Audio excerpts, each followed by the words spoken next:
방송 제작 뒷얘기를 들어보는 에필로그 Y 시간입니다. 오늘은 우리가 잊어서는 안 될 문제인 강제동원 문제를 주제로 제작된 탐사보고서 기록을 살펴봅니다. 지금 바로 만나보시죠. YTN 기획탐사팀의 새로운 기록, 강제동원, 피해자 없는 시대. 잊어서는 안 될 과거이자 여전히 현재 진행형이 문제임을 확인한 시간이었다고 하는데요. 방대한 양의 취재, 방송으로 다 담지 못한 아쉬움을 오늘 담았습니다. 오늘 에필로그 Y 시간, 기획탐사 1팀 민대용 PD와 함께합니다. 네, 어서 오세요. 네, 안녕하세요. 네, 이번에 처음으로 탐사보고서 기록에 민대용 PD가 함께했다고 들었습니다. 먼저 처음 제작에 참여하게 된 소감이 좀 궁금한데요. 기존에는 이제 조금 짧은 호흡의 영상을 많이 만들었다면 이번에 처음으로 긴 호흡의 영상을 만드는데 함께 하면서 조금 더 많은 것들을 생각하게 되고 더 다양한 방면으로 준비해 볼 수 있었던 시간이었던 것 같습니다. 비하인드 스토리도 차근차근 좀 이야기를 들어보도록 하겠습니다. 자, 지난번 탐사보고서 기록의 주제는 이태원 참사였고 이번에도 좀 무겁지만 잊어서는 안 될 주제였어요. 강제동원이었는데 이걸 선택하게 된 이유가 있을까요? 지난해 말부터 2018년 대법원 확정 판결로 일본 전범 기업의 배상금을 받아야 하는 피해자분들의 채권을 정부가 인수해서 대신 변제하겠다 그런 얘기가 나오고 있었는데요.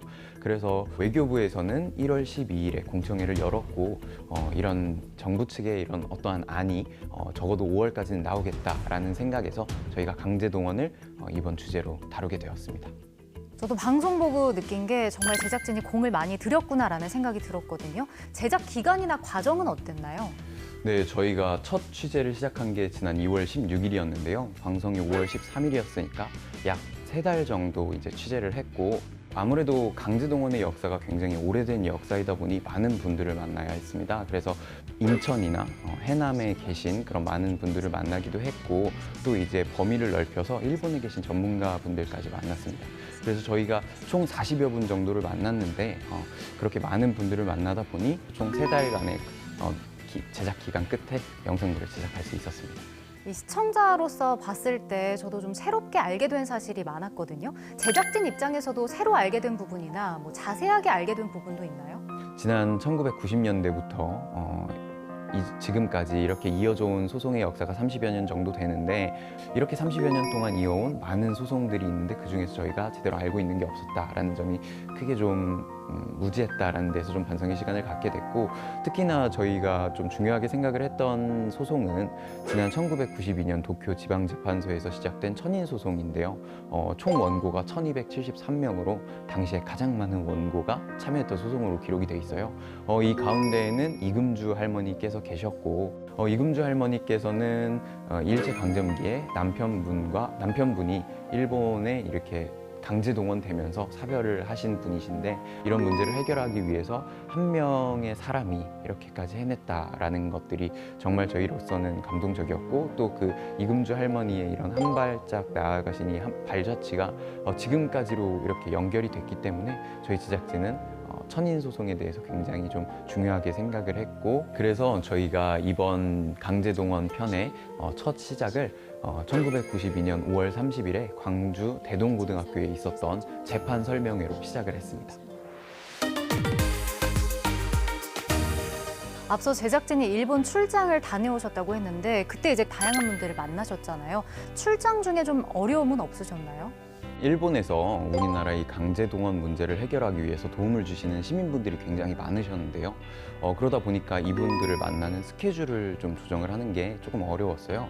우선 저희가 지난 2018년 대법원 승소 확정 판결을 받았던 나고야 미쓰비시 근로정신대 소송을 지원하는 모임에 다카하시 마코토 대표는 반드시 만나야 된다고 생각을 했고 또 현재 대법원에 계류 중인 후지코시 소송을 지원하는 호쿠리쿠 연락회 사무국장님도 반드시 만나야 한다고 생각했습니다. 또 한 달에 한 번씩 그 도쿄 미쓰비시 본사 앞에서 진행되는 금요행동 그리고 시민단체 분들이 모여서 하시는 기자회견도 반드시 저희가 취재를 해야 한다고 생각을 했기 때문에 이런 부분을 조금 이제 조정하는 데 조금 어려움이 있었지만 저희가 이렇게 많은 일본 분들을 만나면서 강제동원 문제에 대해서 정말 진심으로 다가가시는 분들을 보면서 저희 제작진들의 마음까지도 좀 숙연해졌습니다. 그리고 그런 분들께서 기록하시는 것들이 어떤 결과를 낳았는지 또 지금까지 어떻게 왔는지를 보면서 이 기록이 왜 중요하고 이분들이 얼마나 노력하시는지를 알 수 있는 그런 귀중한 시간이 됐습니다.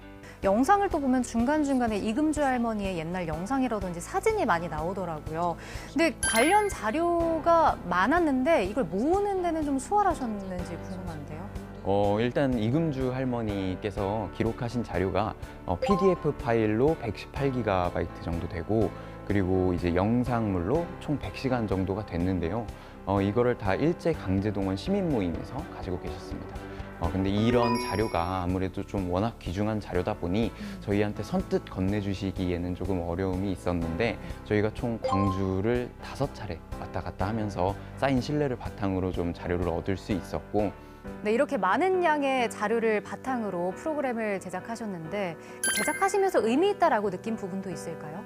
PDF 파일로만 118기가였고 뭐 영상으로 100시간이 넘는다라고 말씀을 드렸는데 이게 워낙 방대한 양의 자료다 보니 이거를 여지까지 분석했던 기관이 없거든요. 그래서 이제 저희가 완전 전문가 수준의 분석은 아니지만 대략적인 목록화 작업을 마쳤고 그리고 나서 피해의 사실이나 피해의 종류 정도를 분석을 했습니다. 그리고 또 영상 같은 경우에는 직접 다 보면서 어떤 장면이 있었는지 또 어떤 말이 나왔는지를 다 정리를 해서 지금까지 완성된 부분을 다시 일제강제동원 시민모임에 전달을 할 예정이고 그리고 이걸 바탕으로 추후 더 나은 학술적 연구가 이루어지지 않을까 하는 그런 생각이 있습니다.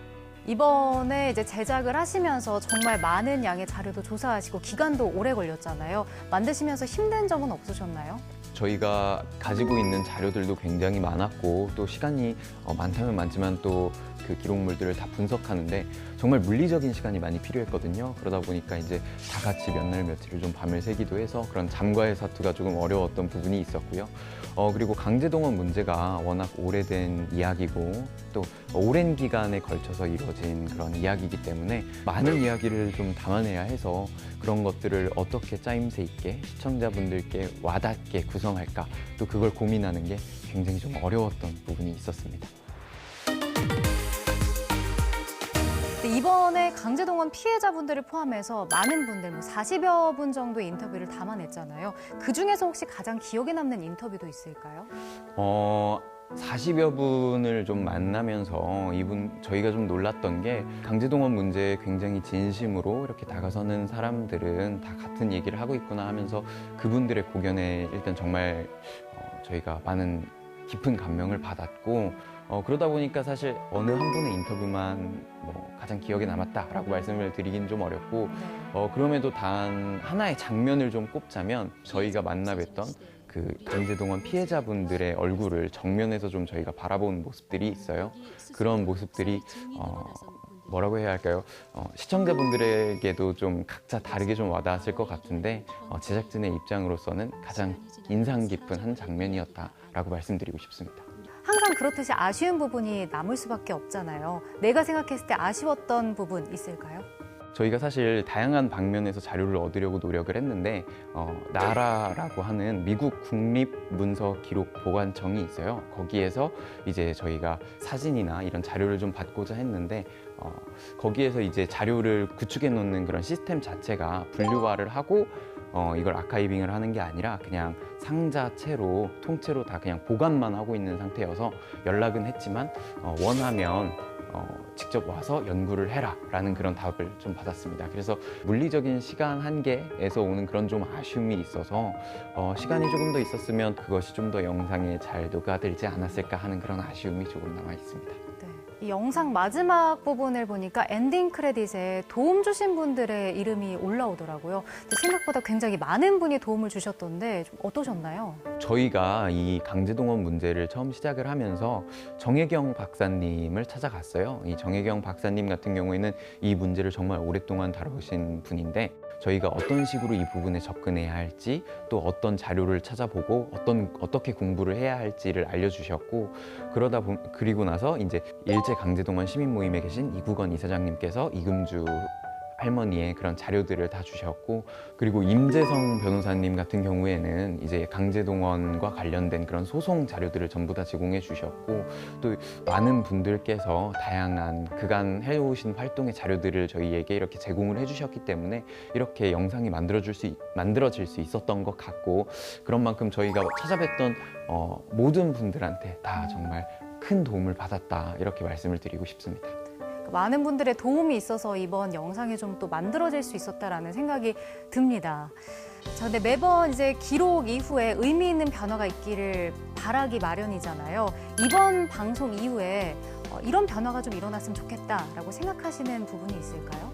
한 번의 영상으로 어떤 현재 진행되고 있는 그런 정책적인 변화까지는 좀 어려움이 있을 거라고 생각을 해요. 그런데 저희 제작진이 영상을 만들면서 느꼈던 것이 이 강제동원 문제에 대해서 잘 몰랐구나, 옛날의 이야기가 아니구나, 이런 생각을 많이 했는데, 이거를 보신 시청자분들께서도 조금 한 번 더 강제동원에 대해서 생각을 해보시고 앞으로 우리가 어떻게 해야 될까에 대한 생각을 한 번쯤 해보는 그런 시간이 될 수 있었으면 좋겠습니다. 네. 이번 탐사보고서 기록을 통해서 강제동원에 대해서 좀 의미 있고 깊이 있게 한 번 더 생각해 볼 수 있었던 것 같은데, 다음에도 저희가 잊지 말아야 할 주제들이 있다면 기록을 통해서 한 번 더 전해주시기 바랍니다. 네, 오늘 함께 해주셔서 고맙습니다. 네, 감사합니다.